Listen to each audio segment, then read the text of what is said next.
So I'm just going to take this. Sorry, the device is broken. So the topic of my presentation today is civil infrastructure health monitoring with wireless accelerometer networks. I would like to first acknowledge my professor, Professor Fenves, who is here, and also other people who their work would be partly presented in this talk. Supporting team from Computer Science Department, Steve Glazer, and Jim Demo from Computer Science also. So when we talk about infrastructure, infrastructures are the necessary structures and facilities for functioning of communities, such as dense urban areas, the buildings that serve those communities, the transportation lines, such as bridges, water treatment facilities and dams, ports and harbors, and all that. But structures have been out there from the beginning of the time, and some of them have survived thousands of years of hostile environments and natural disasters. So why do we need sensors in structures? That picture that you see there, it's a picture that I took about a month ago from underneath the top chord of the stiffening truss on Golden Gate Bridge. And you see there is a lot of corrosion there. This is mainly a cosmetic problem. This is not a structural problem in this case, but it could be. So there is a need for maintenance and constant continuous inspection of the structures. And there are basically two main reasons for using sensors in a structure such as that one. To do a diagnosis of the health of the structure and to figure out what do we want to do in the future and how can we enhance the performance of the structure. Right now, much of this inspection is visual inspection. If you think it's not bad enough for the graduate students to climb over the guardrail and install sensors on the bridge. Yes. People actually walk over those cables to do visual inspection, to use X-ray to evaluate the integrity of the structure and to do repairs.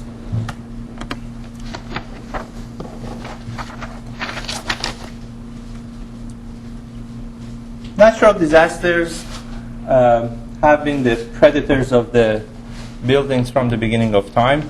We just commemorated the centennial of the great 1906 earthquake in San Francisco, which devastated the city.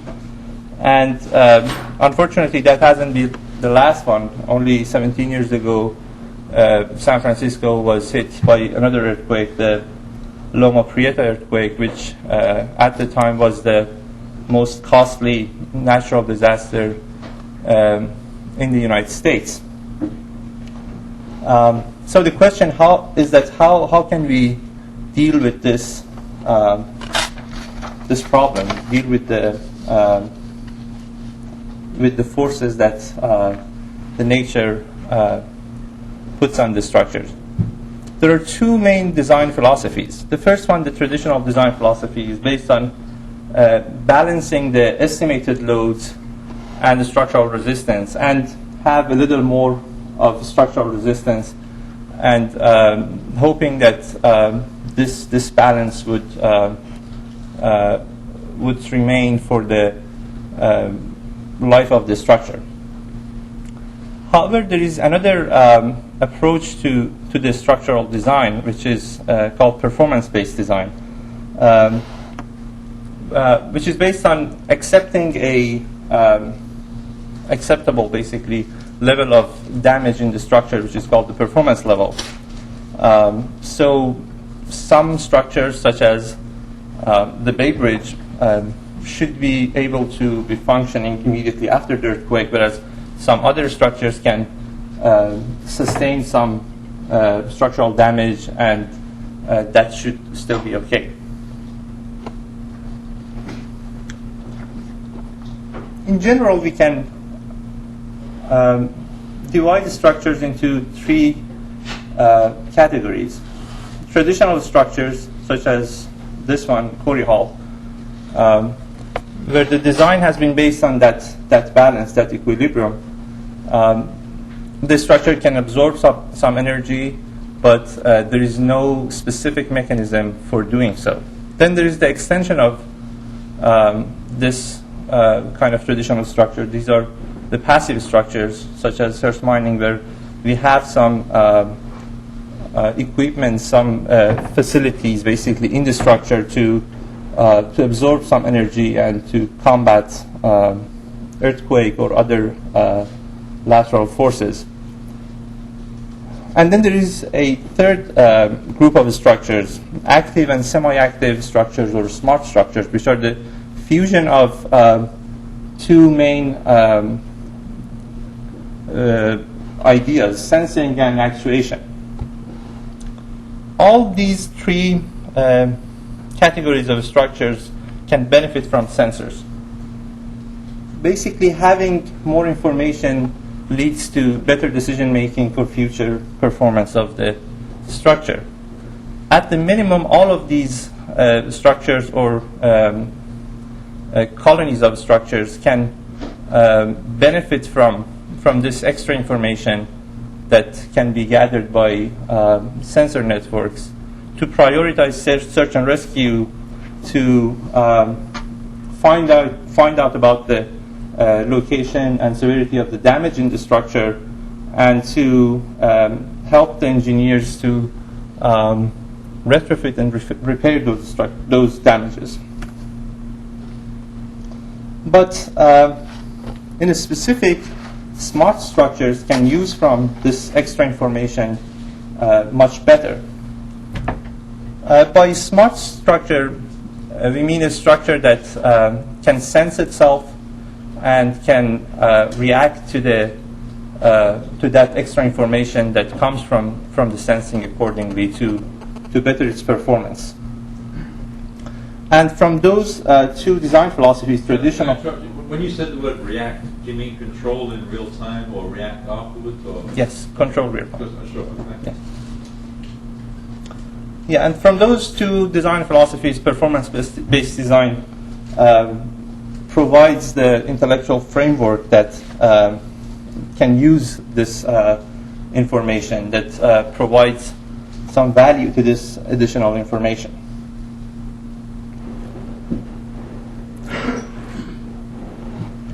From the sensor networks, we are specifically interested in wireless sensor networks because they make it possible to create networks with a much higher spatial resolution.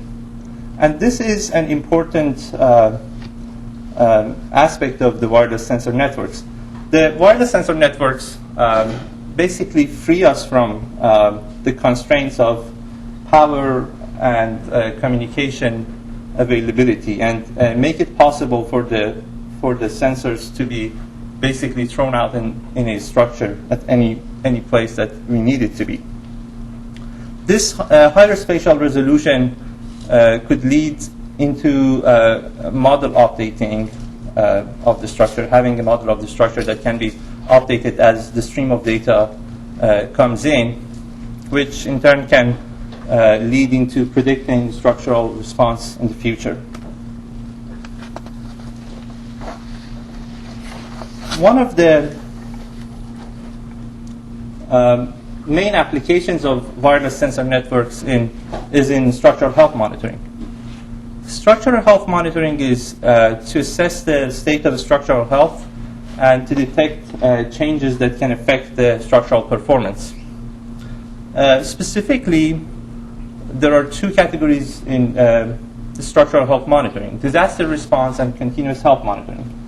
Disaster response is the response to a fast and severe change in structure, an event such as earthquake or explosion or such events like that. And continuous health monitoring is monitoring of the integrity of the structure due to changes that happen slow and they are not as severe as the disaster category, such as wind vibrations or traffic or fatigue.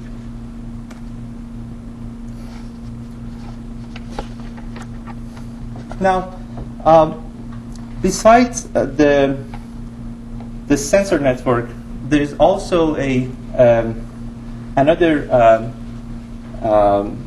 fact that we like about smart sensors.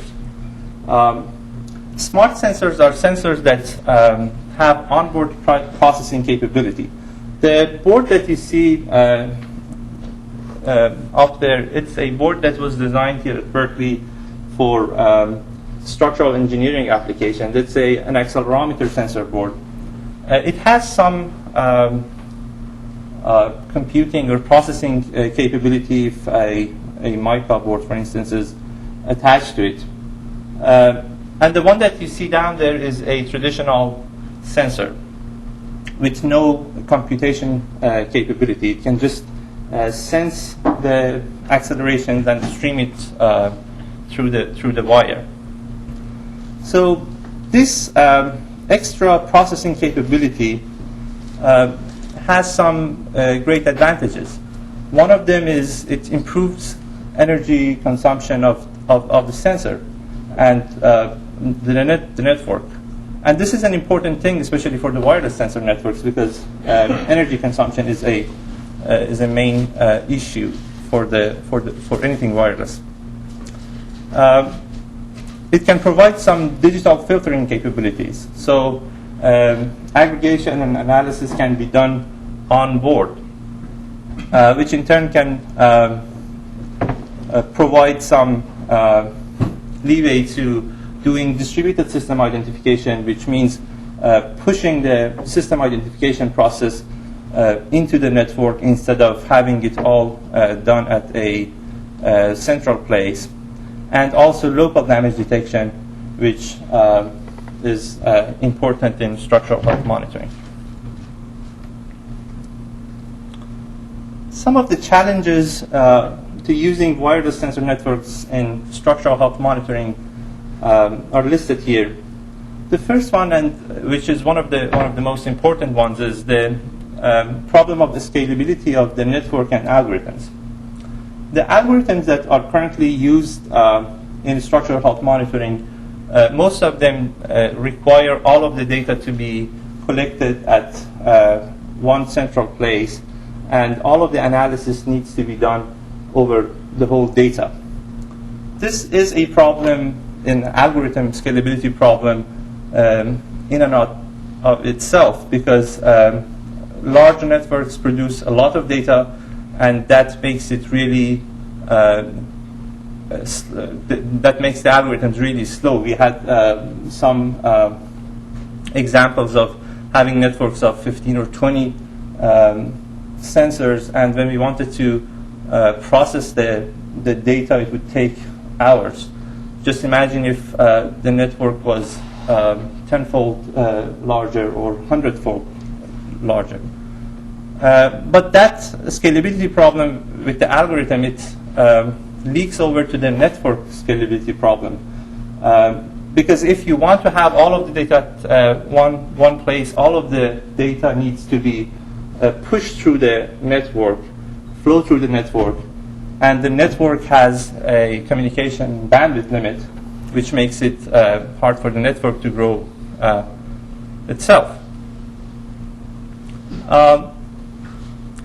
The other problem that we have, or the other challenge in using wireless sensor networks in structural health monitoring applications, is the power consumption problem. The structural applications usually require a very high level of sampling, a high sampling rate. And that produces a lot of data. All of this data needs to be communicated, or portions of it, and the power consumption is high.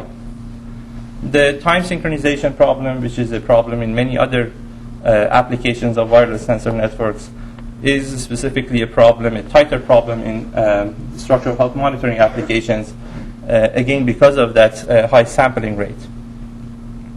And then there is reliable data transfer and command dissemination. We can't afford to lose data. Events in structural engineering applications happen rarely. Some of them, earthquake happens every so often, and we can't afford to lose part of that due to packet loss. And also the command dissemination, we can't afford to have some of the sensors start working and the other ones just not because they didn't hear the command. So when we talk about a structure, we mean a structure as a dynamic system, which can be modeled by a second-order differential equation. Assuming classical damping and assuming that this is a n degree of freedom system, this system would have n eigenvalues and eigenvectors, which can be found using the eigenequation. These are important properties of the structure because they are measures of the global they're global measures of the structure, eigenvalues and eigenvectors. Now that second-order differential equation results in a second-order differences equation if it's discretized, and we can use an ARX model to fit the data that comes from a system such as that one. ARX model is an autoregressive with exogenous term. And the important point is that the eigenproperties of this discrete system and the eigenproperties of the original continuous system are just a transformation of each other. So by having the eigenproperties of this system, we can find the eigenproperties of the original continuous system. And that leads to the most basic way of doing structural health monitoring by detecting the change in modal properties. Because as you saw here, if the masses remain the same, then the eigenproperties change if the stiffness changes. And the change in stiffness is basically damage. That's one definition of damage, a change in stiffness of the structure. The problem with this method is that it's monitoring a global property of the structure, the eigenproperties of the structure. And the global properties of the structure do not change as much when the local damage happens. And damage is a fundamentally local thing. So we need some measures to find local damage, to be able to localize the damage. This is a simple algorithm or simple process to find the local damage. It's based on clustering sensors in and around a critical part of the structure, here a beam column connection, a moment resistance beam column connection.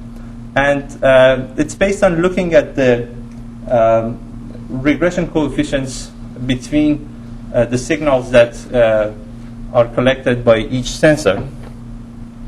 If any part of this connection should have any damage, then these regression properties are going to change, and we can identify the damage as such. Here is a simulated example, a two-story frame, 2x2 two-story moment frame, which is instrumented by accelerometers. The accelerometers are put at all of the nodes and also near each node at the end of the columns or the beams. So this is the sensor placement on and around the nodes. And we subject this moment frame to a white noise, a ground motion white noise. We do this simulation in two different cases. The first case is the undamaged case, where the structure is with its original stiffness properties. And the second case is when a really small piece of column link at the top of one of the columns is damaged. And by damage, we mean a reduction in its stiffness. So in the damaged case, all of the structure remains healthy except just a little bit of the column here. This change would only change the modal properties slightly. The first mode period would change only 0.04%, and the second mode 0.08%. And these changes are not detectable by any global property of the structure, because they are just too small to be distinguished from the noise. But if we run our algorithm on this set of data, you see that these numbers are the averages of relative change. See that the relative change in all of the nodes remains small except at the node where there was a damage introduced. And that's an indication that something is going on at that node, which is a very important piece of information. The other aspect of structural health monitoring, which is specifically important when we are using wireless sensor networks, is distributed system identification. The main reason that this is an important area of research is because data transmission in wireless networks is really expensive compared with computation, onboard computation. And that brings us back to the problem of scalability. Centralized system identification algorithms cannot be scalable, whereas if we can have a distributed system identification algorithm which does most of the computation throughout the network and sends only limited amount of data or information, we can have much larger networks. So we have a distributed system ID algorithm using or inspired by EM type of algorithms. EM types of algorithms are expectation maximization types algorithms. They are used when we have less than complete data. So let's assume that we have a space of random variables which includes random variables z and random variables y. And in this space, we have observed random variables z, but we have not observed random variables y. And we are interested in the joint distribution of y and z. So the algorithm works in two steps. The E step is basically computing the distribution of y based on observed value of z and the last set of estimated parameters that we have. And these parameters are the joint distribution parameters. And the M step, or maximization step, is the estimation of the parameters that maximizes the joint distribution of y and z. And we then iterate between these two steps until we converge on some parameters for the joint distribution of y and z. Now, using this this method, we have an algorithm that uses basically the same concept with ARX models in both E step and M step. The similarity is the fact that at each location we only have limited data, the data that is collected by that sensor. So at each location we have that data, and we don't have data from all the other nodes.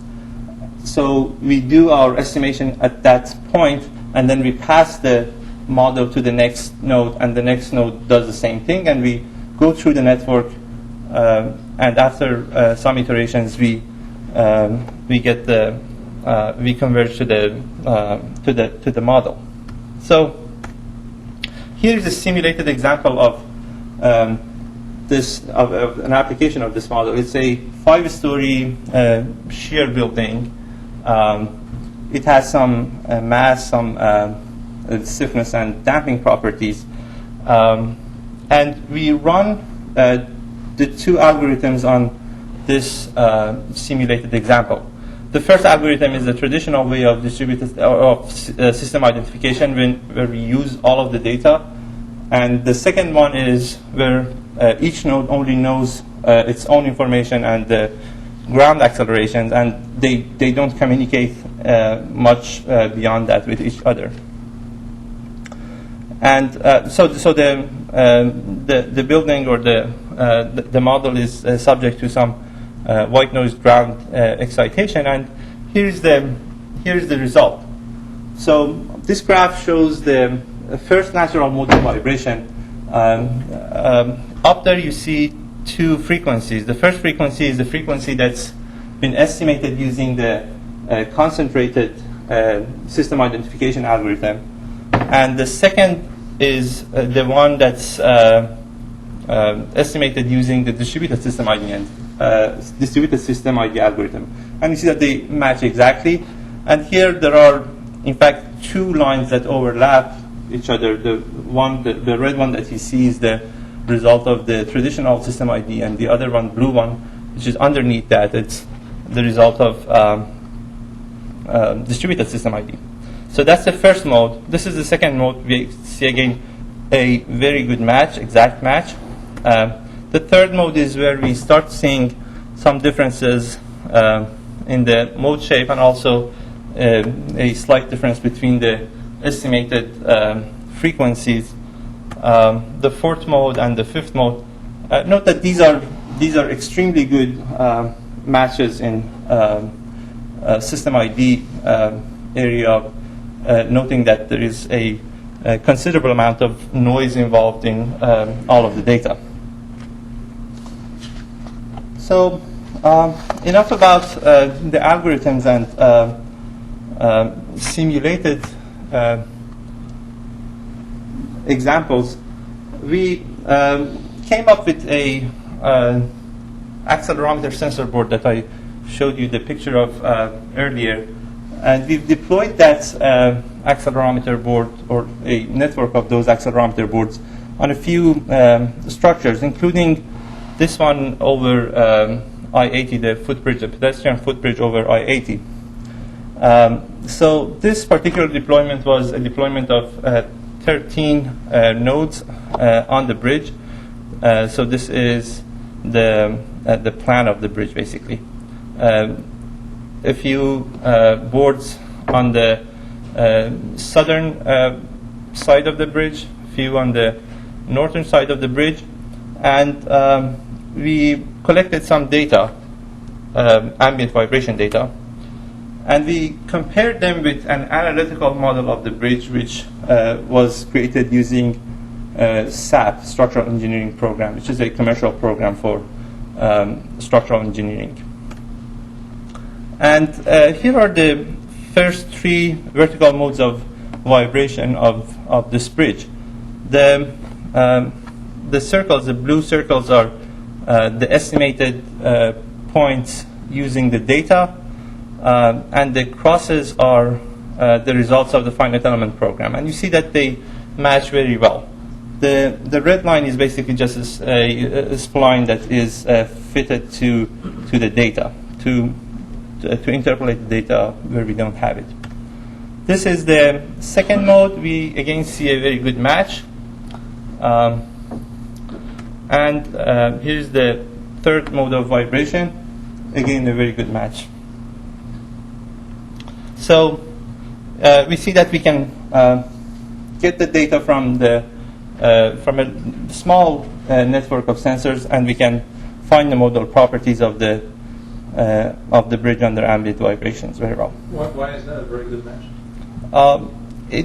Why is it a very good match? You should look at the crosses and the circles, and you see that This wasn't as good as the other two. yeah, it was. When you go to the higher modes of vibration, yeah, it is a problem because the higher modes are not excited normally as powerfully as the lower modes. So most of the energy goes to the higher modes, to the lower modes. Sorry. Yeah. So I would like to very briefly mention some other applications of sensor networks in structural engineering. One of the other applications of sensor networks in structural engineering is basically in the area of structural control. The good old principle of conservation of energy exists in any physical system, including structures, which means that the intake of energy should be equal to the strain energy, the kinetic energy that are in the structure, and plus the dissipated energy that is dissipated through the system because of friction or whatnot. So basically, the main devices to dissipate energy in a structure are dampers. All of the structures or all of the physical systems have some inherent damping properties, but the structures are designed to have extra damping. Three main categories of damping control systems are passive dampers, active dampers, and semi-active or smart dampers. The passive dampers are the damping systems which by itself has the ability to absorb energy. And base isolated systems are good examples of that. Where we have here in this case a friction damper. This is very similar to what we have in Hearst mining building, and the earthquake energy or the vibrations due to earthquake or other sources such as wind can be absorbed through this damping system. The problem with the passive damping systems is that they are designed once and basically one size should fit all, which is not the best way of solving this problem of external energy. Where's the cone? It says cone. Where's that exactly? I can't quite see it in the picture. Let me see. This is the cone disk. Is that a cone? I Yeah, can see it's a disc, but I can't see that it's a cone. Yeah, I think it is. The picture there, I think, is not very illustrative. Greg? Yeah, I'm not actually that familiar with that system. The cone systems are used to also provide restoring force. So generally, it's going uphill or downhill in a cone, and as it's climbing uphill, it's providing resistance, and then there's a sliding friction dissipating energy. Yes, yeah, okay. I think that's what's inside that. Oh, that's inside that? Yeah, That's just the outer you canister. can't see it. Oh, okay. Yeah, so Thanks. it's usually encapsulated. Yeah, I see. Okay, thank you.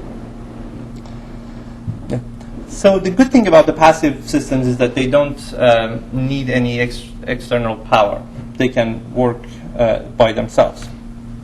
The more advanced system for damping control is the active damping systems, which are equipped with actuators that can generate resisting forces against the vibrations. And when we talk about actuators, we're not talking about small servo rotary actuator. We're talking about really large actuators, 30 tons or 100 tons capacity, 10, 15 feet, such as this one. And this system is normally used to mitigate the discomfort due to wind vibrations in tall structures and other structures. The way that the system works is there are sensors on the structure that send feedback and feed-forward information to the controller or the computer. And then the computer can control the actuators that are installed in the structure. The actuators produce some forces to resist the vibrations, and that would produce in a structure that is not vibrating as much. But the problem with this system is that it needs a lot of energy, a lot of power.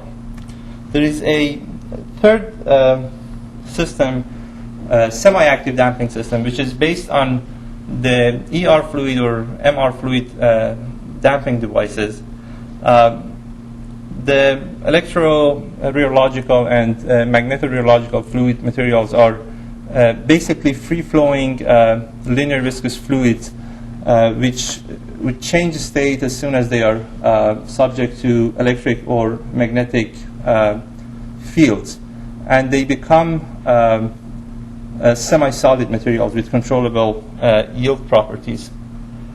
And the devices based on these materials can offer an alternative to the active devices with much less power source, or which need too much less power or no power, basically. So this is a schematic application of the ER or MR fluid damping system. See that the dampers are installed through the structure. There are sensors that send the vibration or displacement or velocity information to the controller, and the controller, based on that, controls the damping device, picks the right yield properties for the material inside the damper, which absorb the right amount of energy. Here is the first application, an example, first application of MR fluid and semi-active dampers in NKM building in Tokyo. It's Tokyo National Museum of Emerging Science and Innovation. And there are two 30-ton MR fluid dampers that are installed between the third and fifth floor of this structure. And there is another example, the Dongting Lake Bridge. This is the first application of these semi-active dampers on a bridge. The bridge cables had a severe problem of vibrations due to wind and rain. And 312 MR dampers, these are the dampers, were installed on all of the cables of the bridge, and they basically took care of the vibration of the bridge or of the cables. Let me conclude by a few points. All kinds of structures can benefit from the data from sensor networks. This information can provide useful tools for diagnosis of structural health, for prognosis of the future behavior of the structure, and to improve the performance of the structure and ease of maintenance. One of the main applications of wireless sensor networks is the structural health monitoring applications, but it's not the only application. They can be used in other areas of structural engineering, such as structural control and etc. Thanks very much. Very much. Questions on the floor? Yeah. Have you looked at any event-based strategies for dealing with the damage detection rather than computing over the whole network? I guess it was a little unclear when you showed those multiple nodes on the two-story, two-base structure. You showed that we perturbed damage at the central node, lo and behold, when you compute over the entire structure, you see that something happened there. But in our work with these nodes, I know that you can have them sampling at a certain rate, and then only when something happens, when there is a perturbance, then you can have it sent and have it. So it seems that rather than computing over the whole structure, you can actually just have the 4 nodes around that are going to have a higher signal-to-noise ratio send something out at an event. Right. We haven't looked at that. That's kind of down the road in one sense. And the problem is that there is no local damage detection algorithm out there, or there hasn't been. So most of the structural health monitoring algorithms, as I said, use the whole data of the whole structure to find global properties of the structure. So we are trying to find, fine-tune, algorithms for this specific application. But what you said is a valid point, and we can definitely use it. Greg, did you want Yeah, well, it's a good point. In fact, the idea of the local damage detection is to have these local networks and try to determine as much as possible locally. The difficulty is there aren't always discrete events. It's damage that accumulates suddenly over time, or during an earthquake, it may occur in a compressed amount of time, but a lot's happening. And so the signals at, say, 2 adjacent joints are highly correlated. So if you pick up the damage at one joint, you think you have damage at one joint, actually maybe 2 bays down, it's just showing up as a signal there. So to sort of de-aggregate all that, you do need to look often more than just what's happening a little below. How long does it take for your distributed algorithm to converge? It has to pass around the model, everyone has to agree. Yeah, the one that I just showed you, it does it with just one pass through, because we send some extra information along with the model. But the previous version of the algorithm would have to go a couple of times through the network. Everyone had to agree. Everyone has to have the model and have the same. Pardon me? Everyone has to have the model once they will Yeah. converge. Yes, please. I wonder what kind of algorithms have been proposed by other researchers to assess local damage?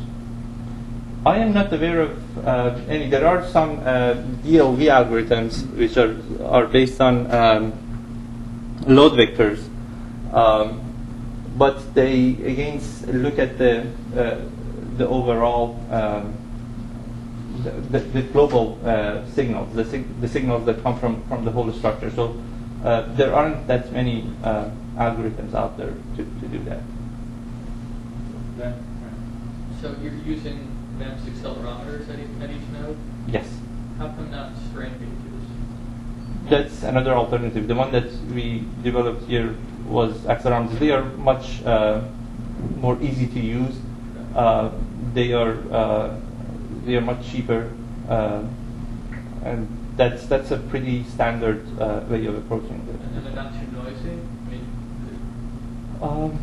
They are noisy. That's why we had to choose a high sampling frequency to overcome part of the noise. But yeah, they're very easy to use. You can just go there and put them for the strain gauges you have.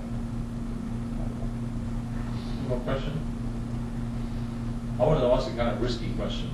Shows my ignorance. The algorithms you have, sort of the middle section, do they only apply to a structural analysis, or could they be applied to other sensor network applications where you've applied something other than accelerometers and even not necessarily a structure? I couldn't quite see, since I'm not in that field, what was applicable to other types of. And I wondered if you wouldn't mind going back to a slide in the middle, then maybe I can ask my question. Sure. I mean, I can answer it, but I'd be more than before these. this one or Just a bit further back, just so I can answer the question Sure. in my own way. Here, just here, for example. I mean, this is a picture of this local joint, right? That's correct. But so supposing this was for example, a cable that had some corrosion in it, and you had some sensors along that. Each one of those was a measuring of local voltage or something like that. Are these can I use these kinds of equations in a completely different setting? That's my question. Basically. Sure. I mean, this formulation is specifically done for a moment joint connection. Okay. But you can use it for the application that you just mentioned, for the cables and voltages, because I think the same principles apply. But I mean, you need to When you say that, what do you mean by that? Same principles? what you can't use this for is, let's say, if this was a simple joint where there was no moment resistance. I see. But Because the moment equation. right. So the vibrations of this point and this point need to be connected somehow. Yes. In the voltage, I think they are connected. Good, thank you. Other questions? Dan, you done? Any more questions? Greg, you want to put a final Well, I package? think, largely all these algorithms are trying to develop a model that represents the correlation structure between signals in a distributed environment without transmitting all the data in one location and computing structure. So they're customized and optimized, I should say, for specific types of problems. But I think the general structure is applicable to other distributed systems. Yeah, I'd like to try and dig into that. If I may add one more, I mean, like the distributed system ID algorithm that I mentioned just after that is basically applicable to any ARX type of model, so it doesn't have to be. Okay, yeah, that's pretty helpful. Actually, asking one more wild question, which maybe is also for Greg, but I mean, the commercialization of these kinds of things the Golden Gate Bridge project, for example, is the local Caltrans group working with you? Are they maybe trying to start a small company around this? What's that kind of Yeah, stuff? well, I think Crossbow has been doing the hardware. I think they're already selling it. They have it on the board that they designed to already order it. So, but would that be a big? It was just like Bechtel might have started 100 years ago in traditional civil engineering. Is there a group that really specializes in structural health monitoring? I think there's more and more interest in it, and Yeah. the market is developing because the benefits are reduced cost and maintenance and inspection. And so you've got a certain amount of dollars you can spend on these things using the data to help prioritize it. And say there is a damage here, so I don't need to worry about it. Is a big benefit. Right, I see. Yeah. So I think there's more interest in the big infrastructure operators and use. What does that mean? Sorry. The agencies, the owners of large infrastructure components, bridges, transportation systems, hospitals is another one. Well, they want to monitor that building. I guess this issue there is you have some really delicate medical equipment that's super expensive right now. I see. And hospitals, just $40 billion of hospital construction in California. All of which are vulnerable to earthquakes at some point. Good. I really enjoyed this. Actually, it's quite very. May I ask one? Yeah, please. Go on, of course. Yeah. But if the damage occurs very slow, accumulates slow, you have to store the original characteristics of the structure. Oh, that's a good question. Yeah, I mean that's essentially what all of these damage detection methodologies. You need a baseline, and that baseline should be the baseline that everything else would be compared to that baseline. So yeah, we don't want to compare this set of results with the immediately results that were immediate previous results. We want to compare it with the baseline which was established maybe sometime. So which is the better way to store the data, at the node level or server level? I mean, the right framework to store that data is basically using maybe Bayesian updating, which incorporates the new data into the old model, but we don't have to store all of the data all the time. So, Yeah, it strikes me that these measures would, you have to be able to tell them that last the lifetime of the grid and the structure. Have you given a thought to, instead of having a sort of the monitoring of healthy structures, just analysis so that they wouldn't have to be so power efficient, and you just be able to get a really good analysis and a really good picture of the structure for a certain amount of time for engineering? Well, that's, I mean, for the academic purpose, that's what we're doing now. Just a maybe one-time, deployment. The deployment on Golden Gate Bridge is supposed to last something about 3 weeks, because that's what the battery life dictates. But a commercial use would probably need different engineering and different requirements. okay, well, this is a really great talk. I really enjoyed it. Thank you so much for doing it.